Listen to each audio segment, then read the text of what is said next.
Director हमारे साथ हैं।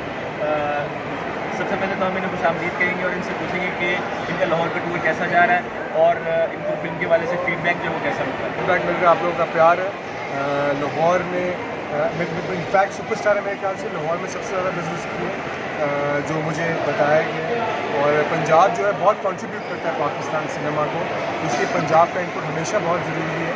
और थैंक यू करना चाहता हूँ जितने भी फैंस हैं जो आए हैं, जो अपने घरों से निकल रहे हैं। और मुझे पता है बारिशें भी हो रही हैं, बारिशें ईद भी हो रही हैं, उसके बावजूद लोग अपने घरों से निकल के आके सुपरस्टार देख रहे हैं, फिल्म को अप्रिशिएट कर रहे हैं, प्यार दे रहे हैं। और आपके प्यार और जज्बे की वजह से ही ये आज सुपर हिट है। So thank you so much. आप हमें ये बताना पसंद करेंगे कि जो लाहौर का कल्चर है या यहाँ पर जिस तरह खानों का एक कल्चर है या यहाँ पर एक जो जिसे जिंदा दिली का एक कल्चर कहा जाता है, अभी तक आपने उसे एक्सपीरियंस किया है या उस हवाले से कहीं आपका विजिट हुआ है इस हवाले से? बिल्कुल हुआ है। हम प्रमोशन पे भी आए थे, मॉल्स में भी आए थे और अभी जो पोस्ट प्रमोशन जब सिनेमा घरों में जा रहे हैं, जिस तरह प्यार मिल रहा है और मॉल्स में जो प्यार मिल रहा है, जितना लोगों से प्यार मिल रहा है, ऑफकोर्स लाहौर है और जिंदा इन लोगों का शहर है। Thank you very much.